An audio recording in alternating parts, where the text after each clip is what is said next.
Hey guys, welcome to civil service study.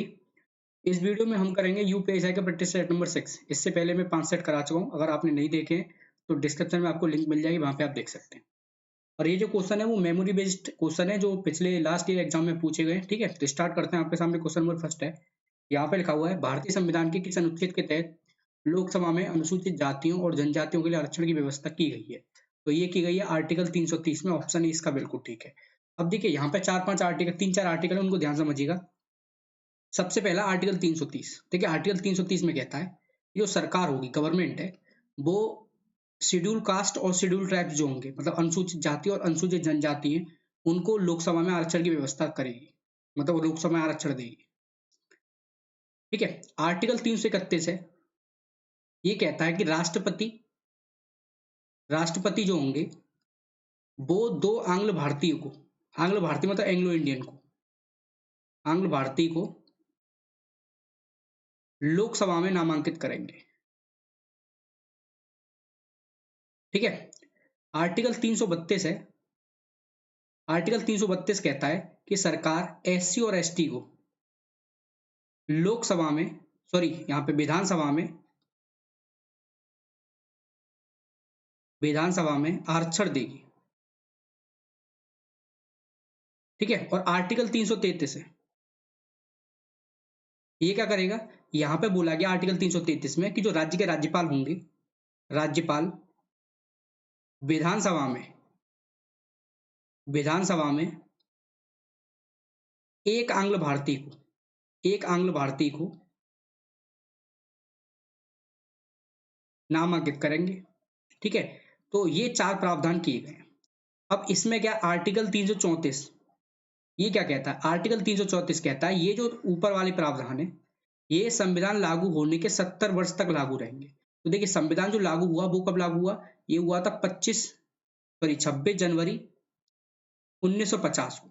अब यहां से अगर देखा जाए तो 70 साल कब हो रहे हैं? ये खत्म हो रहे हैं 25 जनवरी 2020 को, ये सब खत्म हो रहे हैं। तो अब सरकार ने क्या किया, इसी साल 2019 में लास्ट दिसंबर में एक संविधान संशोधन किया, वो था 104वें नंबर का। और 104वें संविधान संशोधन ने क्या की, 104वें संविधान संशोधन के द्वारा सरकार ने क्या किया कि आर्टिकल 330 के प्रावधान और आर्टिकल 332 के जो प्रावधान थे, उनको संविधान लागू होने के 70 साल से हटा के कर दिया 80 साल तक। मतलब अब ये जो लागू रहेंगे, ये रहेंगे 2030 तक लागू। तो ये वाला 2030 तक अब लागू रहेगा, और ये वाला, और इसके लिए सरकार ने कुछ किया ही नहीं 331 और 333 के लिए। तो अब ये दोनों जो आर्टिकल है वो क्या हो गए, वो अब हो गए समाप्त। ठीक है। तो इतनी चीज आपको क्लियर हो चुकी होगी। तो आगे चलते हैं हम नेक्स्ट क्वेश्चन की तरफ। यहाँ पे लिखा हुआ सेकंड क्वेश्चन है, दिल्ली को एनसीटी मतलब होता है राष्ट्रीय राजधानी प्रदेश का दर्जा इनमें से किस संविधान संशोधन के द्वारा दिया गया है? तो ये दिया गया 69 अमेंडमेंट हुआ था, कौन सी ईयर में? 1991 में। तो इसके द्वारा दिया गया दिल्ली को राष्ट्रीय राजधानी प्रदेश का दर्जा। ठीक है, आगे चलते हैं। यहाँ पे लिखा हुआ, भारत में एक राज्य में कार्यकारी शक्ति के संदर्भ में निम्नलिखित में से कौन सा कथन सही है? पहला, राज्य की कार्यकारी शक्ति राज्यपाल में निहित है। बिल्कुल। राज्य की जितनी भी एग्जीक्यूटिव पावर होंगी वो सब किसके पास होंगी? राज्यपाल के पास होंगी। दूसरा लिखा हुआ है, राज्य में वास्तविक कार्यकारी प्राधिकरण मंत्री परिषद है। देखिए, बिल्कुल। राज्यपाल जो होगा वो किसकी सलाह पे काम करेगा? मुख्यमंत्री की सलाह पे काम करेगा। तो इस वजह से जो वास्तविक कार्यकारी है वो कौन है? मंत्री परिषद है। ऑप्शन बी भी इसका बिल्कुल ठीक है। थर्ड, यहाँ पे लिखा हुआ है, राज्य में सभी कार्यकारिणी निर्णयों को मुख्यमंत्री के नाम पे लिया जाता है। ये गलत है। ये क्यों गलत है? देखिए, मुख्यमंत्री के नाम पे नहीं लिया जाता, मुख्यमंत्री के द्वारा लिया जाता है। नाम पे लिया जाता है राज्यपाल के पे। ठीक है। राज्यपाल के नाम पे लिया जाता है, इस वजह से ये गलत है। मुख्यमंत्री के द्वारा लिया जाता है। अगर यहाँ पे नाम ना हो तो, और उसकी जगह होता के द्वारा लिया जाता तो सही होता। तो इस वजह से थर्ड वाला गलत है। तो यहाँ पे कथन सही बताना है हमें, तो फर्स्ट एंड सेकंड सही है, थर्ड वाला क्या है यहाँ पे गलत है। तो इतनी चीज आपको क्लियर है। तो चलते हैं नेक्स्ट पे। यहाँ पे लिखा हुआ, भारत की निम्नलिखित आधिकारिक भाषाओं पर विचार करें। ऑप्शन दिए गए हैं, और नीचे लिखा हुआ 2003 में 92वें संविधान संशोधन द्वारा 8वीं अनुसूची में उपरोक्त में कौन सी भाषा जोड़ी गई थी? तो देखिए, 92 जो अमेंडमेंट हुआ था 92 में, इसमें 4 भाषाएं जोड़ी गई थी। कौन कौन सी भाषा जोड़ी गई थी? एक तो जोड़ी गई थी बोडो, डोगरी, मैथिली और संथाली। ये 4 भाषाएं जोड़ी गई थी।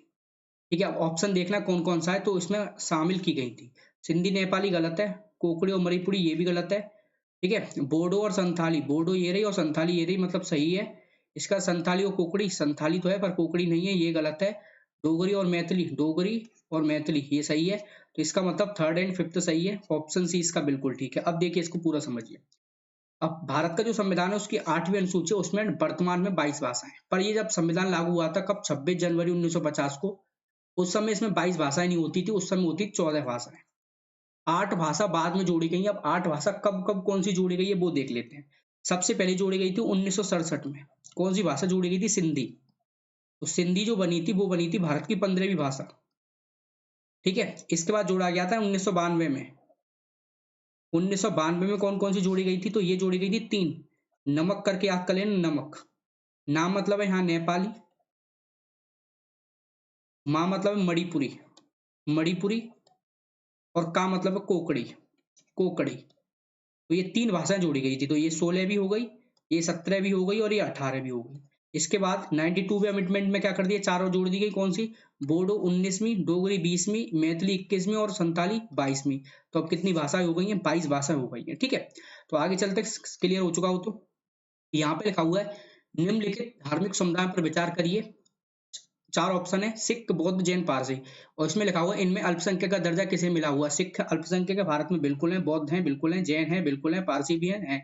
तो D option first second third fourth बिल्कुल ठीक है। देखिए वर्तमान में जो अल्पसंख्यक है, तो अल्पसंख्यक है भारत में 7। 7 में जो अल्पसंख्यक बनाए हैं ये बने थे 2014 में। और कौन सा धर्म बना था, ये बना था जैन धर्म। ठीक है। और एक और साथ इसी के साथ देखिए एक क्वेश्चन पूछ लिया जाता है कि अल्पसंख्यकों के लिए मौलिक कौन कौन से मौलिक अधिकार के प्रावधान है। तो याद रखना आर्टिकल 29 और आर्टिकल 30 ये अल्पसंख्यकों के लिए मौलिक अधिकार देता है। आर्टिकल 29 में बोला गया कि सरकार अल्पसंख्यकों के हितों की रक्षा करेगी। और आर्टिकल 30 में बोला गया है कि जो अल्पसंख्यक होंगे वो क्या करेंगे, अपने शैक्षिक संस्थानों की स्थापना कर सकेंगे तथा उसके प्रबंधन का अधिकार भी उन्हीं व्यक्तियों को दिया जाएगा। तो आर्टिकल 29 और 30 है वो अल्पसंख्यकों से संबंधित है, ये आपको याद रखना है। तो आगे चलते हैं नेक्स्ट क्वेश्चन पे। यहाँ पे लिखा हुआ क्वेश्चन नंबर 7, संविधान के निम्नलिखित अनुच्छेदों पर ध्यान दीजिए। पहला, आर्टिकल 72 राष्ट्रपति की क्षमा शक्तियां, बिल्कुल है। दूसरा, आर्टिकल 143 सुप्रीम कोर्ट के सलाहकार क्षेत्राधिकार, बिल्कुल। सो ये राष्ट्रपति किसी भी विधिक मामले पर सुप्रीम कोर्ट से सलाह ले सकता है, आर्टिकल 143 में बोला गया, बिल्कुल ठीक है। आर्टिकल 360 में वित्तीय आपातकाल संबंधित प्रावधान, बिल्कुल ठीक है। और आर्टिकल 148 से 151 भारत के अटॉर्नी जनरल की शक्तियां, बिल्कुल गलत है। तो ऑप्शन फर्स्ट सेकंड थर्ड सही है, तो मतलब सी सही है। देखिए यहाँ पे आर्टिकल 148 से लेकर 151 तक यहाँ पे अटॉर्नी जनरल नहीं आता। अटॉर्नी जनरल जो आता मतलब भारत के महान्यायवादी अटॉर्नी जनरल आते हैं आर्टिकल 76 में। ठीक है। और आर्टिकल 148 से लेके 151 तक यहाँ पे आते हैं कैग, भारत के नियंत्रक तथा महालेखा परीक्षक, controller and auditor general of India.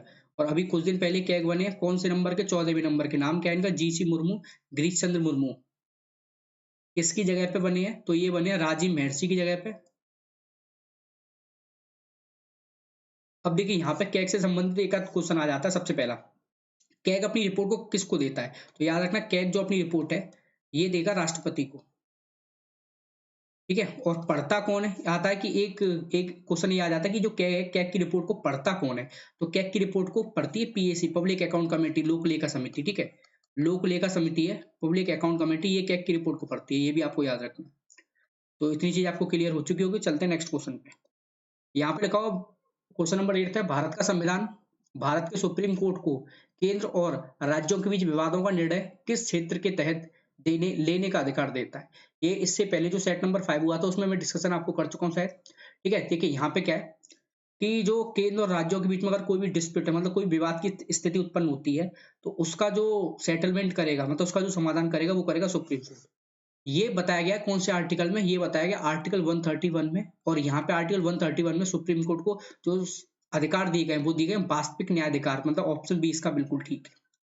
कोई भी दो सरकारों के बीच में कोई भी विवाद उत्पन्न होता है, केंद्र हो चाहे राज्य हो, चाहे दो राज्य हो, चाहे केंद्र या केंद्र शासित प्रदेश हो, कैसे भी हो, अगर दो सरकारों के बीच में अगर कोई भी विवाद की स्थिति उत्पन्न हो रही है तो उसका निर्णय जो लेगा वो कौन लेगा, सुप्रीम कोर्ट करेगा आर्टिकल 131 में।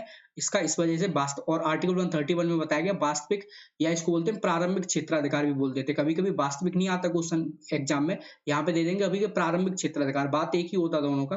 ठीक है। तो इस वजह से ऑप्शन 20 का बिल्कुल ठीक है। आगे यहाँ पे लिखा हुआ क्वेश्चन नंबर 9, इनमें से कौन सा राष्ट्रपति चुनाव के लिए चुनावी कॉलेज का हिस्सा नहीं होता है। राष्ट्रपति का जो कॉलेजियम सिस्टम है, मतलब चुनाव का जो एक कॉलेज होता है, ये बताया गया आर्टिकल 54 में।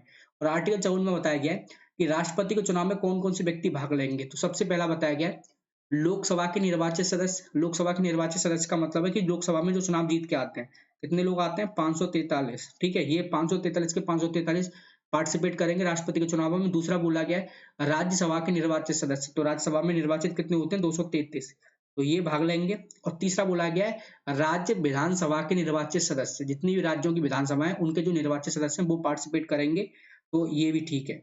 अब बचा कौन सा, राज्य परिषद। तो राज्य विधान परिषद, जो राज्य विधानसभा है, राज्य विधान परिषद होती है, उनके सदस्य भाग नहीं लेते। इस वजह से ऑप्शन डी इसका गलत है, मतलब ये सही हो जाएगा। और ये तीनों क्या है, क्वेश्चन के हिसाब से गलत हो जाएंगे। ठीक है, तो इतनी चीज आपको क्लियर हो चुकी होगी। आगे चलते हैं नेक्स्ट पे। यहाँ पे लगाओ स्वर्ण सिंह समिति की सिफारिश समिति ने किसकी सलाह दी। सबसे पहला, राज्य स्तरीय चुनाव आयोगों का संविधान, गलत है। पंचायती राज में सुधार, देखिए पंचायती राज में सुधार के लिए तो अलग अलग कमेटी बनी है, एल.एम. संघवी कमेटी बनी है, अशोक मेहता कमेटी बनी है, बलवंत राय मेहता है, ये सब पंचायती से संबंधित है। तो ऑप्शन बी भी इसका गलत है। भारतीय संविधान में मौलिक कर्तव्यों को शामिल करना, बिल्कुल। देखिए मौलिक जो कर्तव्य फंडामेंटल ड्यूटी है, फंडामेंटल ड्यूटी संविधान में जोड़ी गई थी। 42nd अमेंडमेंट हुआ था 42वां संविधान संशोधन 1976 में। और इसमें क्या किया था, इसमें संविधान में एक नया भाग जोड़ा गया था 4A, और आर्टिकल जोड़ा गया था 51A। इसके द्वारा संविधान में कुल 10 फंडामेंटल ड्यूटी जोड़ी गई थी 1976 में। बाद में क्या रहता है, बाद में एक अमेंडमेंट और होता है, कौन से नंबर का, 86 अमेंडमेंट 2002 में। इसमें एक और फंडामेंटल ड्यूटी जोड़ दी गई, अब हो गई है 11। तो ये 10 जो फंडामेंटल ड्यूटी मतलब मौलिक कर्तव्य जोड़े गए थे, वो जोड़े गए थे स्वर्ण सिंह कमेटी की सिफारिश पे। इस वजह से ऑप्शन सी इसका बिल्कुल ठीक है।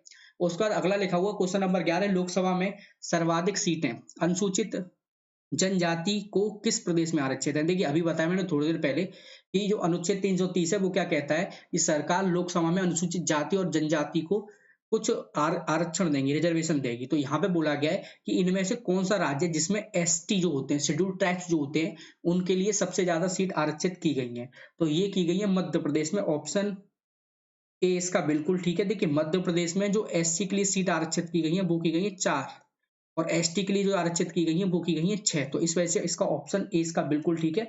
और अगर देखिए ये देखा जाता है कि लोकसभा में एससी के लिए टोटल कितनी सीट आरक्षित की गई है, तो टोटल जो एससी के लिए लोकसभा में सीट आरक्षित की गई है वो की गई है 86,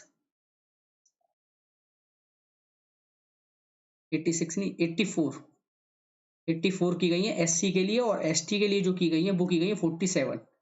ठीक है, एससी के लिए 84 है और एसटी के लिए कितने, 47। ये आपको याद रखना इंपोर्टेंट है। आगे चलते हैं नेक्स्ट क्वेश्चन पे।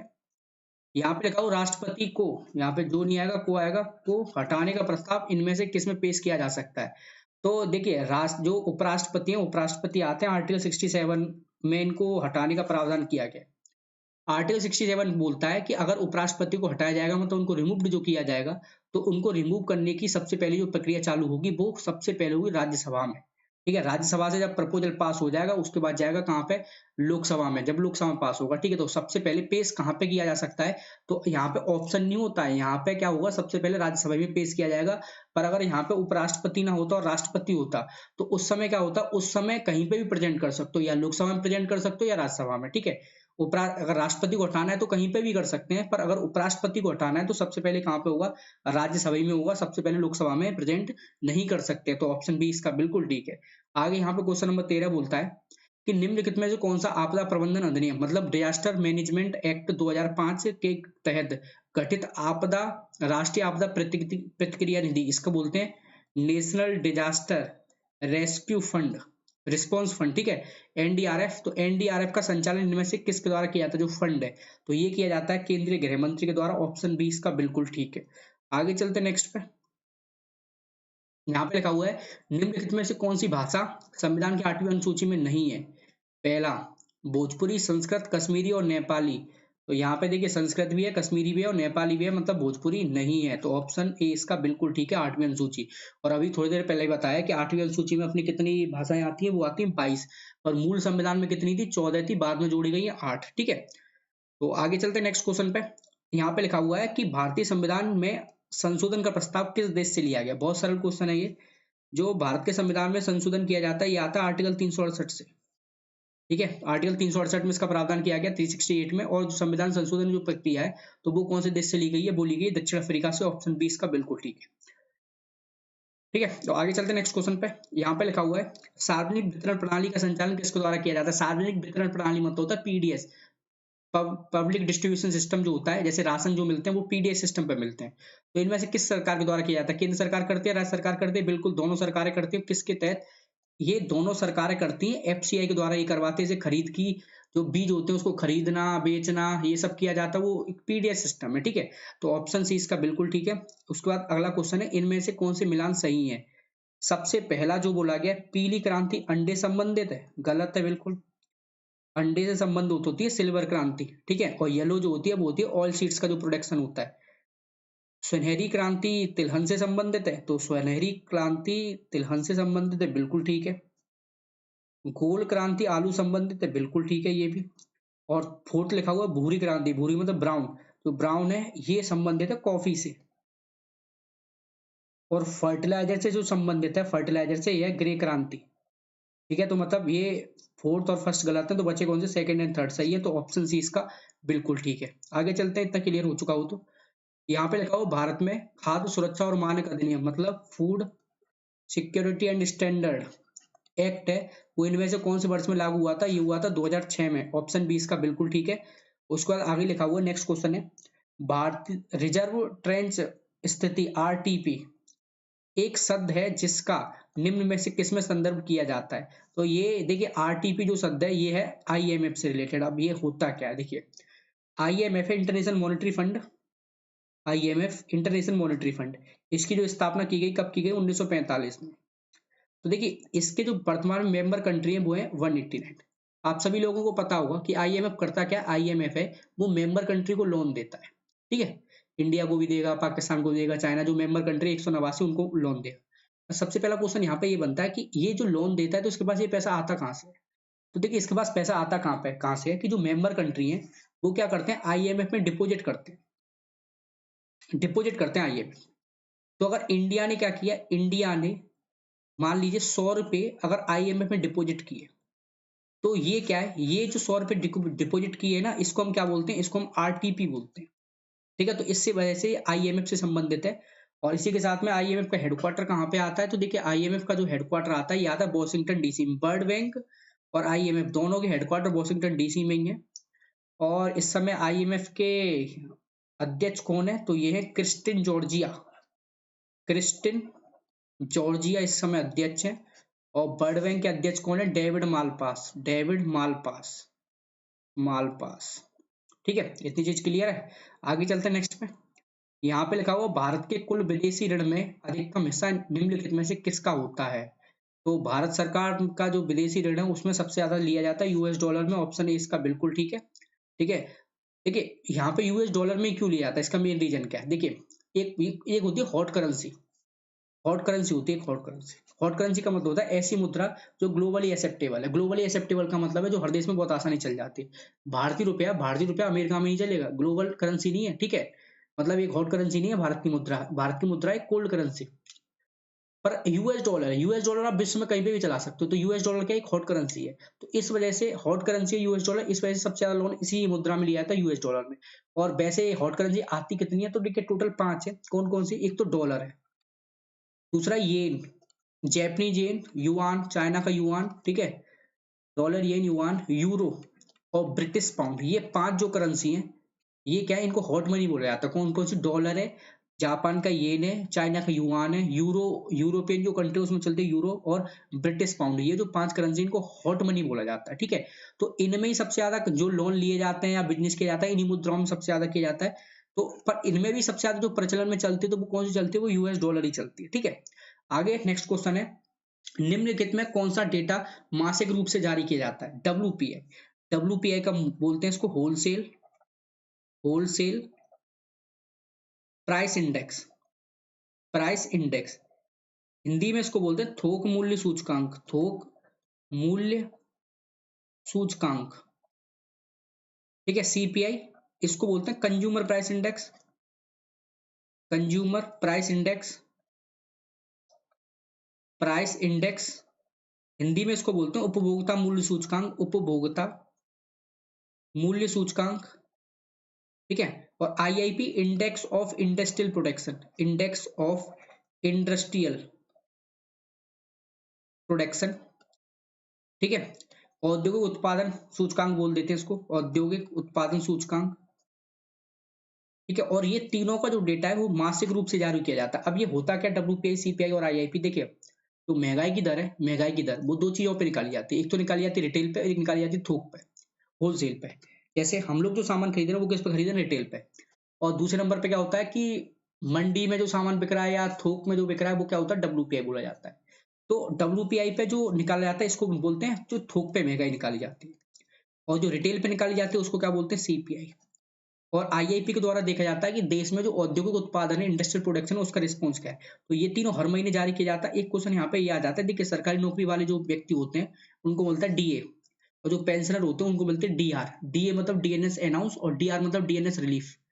प्रश्न यहाँ पे एक पूछा गया था कि जो डीए और डीआर जो सरकार लगाती है वो इनमें से कौन से सूचकांक पे आधारित होते हैं। तो आपको याद रखना, डीए और डीआर जो आधारित होते हैं वो किस पे होते हैं, वो होते हैं सीपीआई पे। सीपीआई पे जितनी महंगाई बताएगा, सीपीआई जितना महंगाई बताएगा सरकार उतना ही क्या लगा देगी, डीए और डीआर अनाउंस कर देगी, ठीक है। तो ऑप्शन बी इस वजह से बिल्कुल ठीक है। इसका आगे चलते हैं, क्लियर हो चुका हो तो। यहाँ पे लिखा हुआ है इनमें से क्या एक अदृश्य निर्यात, अदृश्य मतलब होता है कुछ नहीं होता, सर्विस का जो एक्सपोर्ट होता है, सर्विस। तो ये सर्विस है वो क्या है, वो दिखाई नहीं देती, इसलिए उनको क्या बोलते हैं, अदृश्य बोलते हैं। तो सर्विस, देखिए मछली दिखाई नहीं देती, अरे मछली भाई गुड्स है, ठीक है, तो ये सर्विस में नहीं आएगा। यातायात और यात्रा, यातायात आपको दिखाई देता है ना, तो बिल्कुल सही है इसका। आभूषण बिल्कुल दिखाई देते हैं, बिल्कुल दिखाई देते हैं। हथकरघा हैंडीक्राफ्ट दिखाई देता है, बिल्कुल ठीक है। तो इस वजह से ऑप्शन बी इसका बिल्कुल ठीक है।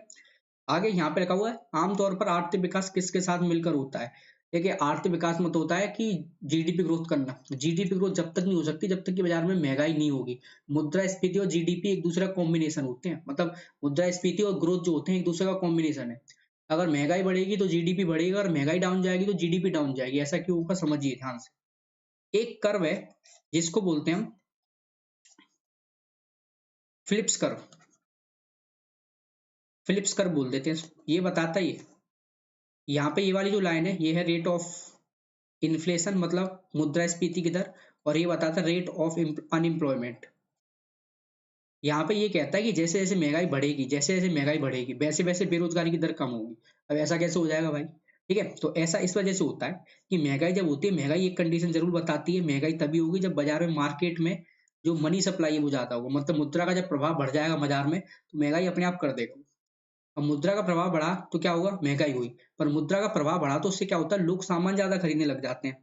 जब सामान ज्यादा खरीदेंगे लोग तो भाई सीधी सी बात है प्रोडक्शन भी तो ज्यादा ही होगा, और जब प्रोडक्शन ज्यादा होगा तो बेरोजगारी अपने आप क्या हो जाएगी, कम हो जाएगी। अगर तुम आप लोग अब वर्तमान परिप्रेक्ष्य को देखो, मतलब आज की तारीख में, जब सितंबर 2020 में, तो आप देख रहे होंगे आजकल महंगाई बाजार में है ही नहीं। अब महंगाई बाजार में क्यों नहीं है, मार्केट में मनी सप्लाई नहीं है। मार्केट में मनी सप्लाई नहीं है, मार्केट में मनी सप्लाई है ही नहीं, कम है। तो उससे क्या हो रहा है, उससे जो बेरोजगारी, इन्फ्लेशन तो डाउन जा रहा है, पर दिक्कत क्या, मनी सप्लाई की वजह से लोग सामान ही नहीं खरीद रहे हैं। जब सामान नहीं खरीद रहे हैं तो प्रोडक्शन डाउन जा रहे हैं, प्रोडक्शन डाउन जा रहे हैं, तो आप देख रहे होंगे कि जुलाई और अगस्त में सरकार का डेटा है कि 1 करोड़ लोगों की नौकरियां चली गई। तो ये बहुत ज्यादा स्थिति खराब होती है। तो हमेशा जो ग्रोथ होगी वो किसके साथ होती है, वो मुद्रास्फीति, महंगाई के साथ होगी। महंगाई नहीं होगी तो ग्रोथ कभी नहीं हो सकती है। तो इस वजह से ऑप्शन ए इसका बिल्कुल ठीक है। आगे चलते हैं नेक्स्ट पे। यहाँ पे लिखा हुआ 1947 में मरणोपरांत परमवीर चक्र से सम्मानित किए जाने वाले मेजर सोमनाथ शर्मा के इनमें से किस से संबंधित थे। गोरखा राइफल से संबंधित थे, गढ़वा राइफल से थे, डोगरा से थे और कुमाऊं से थे। तो ये थे कुमाऊं रेजिमेंट से संबंधित थे, ऑप्शन डी इसका बिल्कुल ठीक है।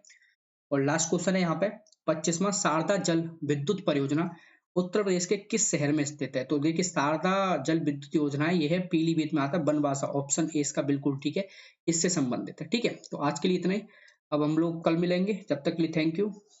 ओके, और आप पे अगर कोई भी क्वेरी है तो आप कमेंट कर सकते हैं, तो आपको उसको अगला जो वीडियो होगा तो उसमें आपकी जो क्वेरी है वो बता दी जाएगी। Okay, thank you.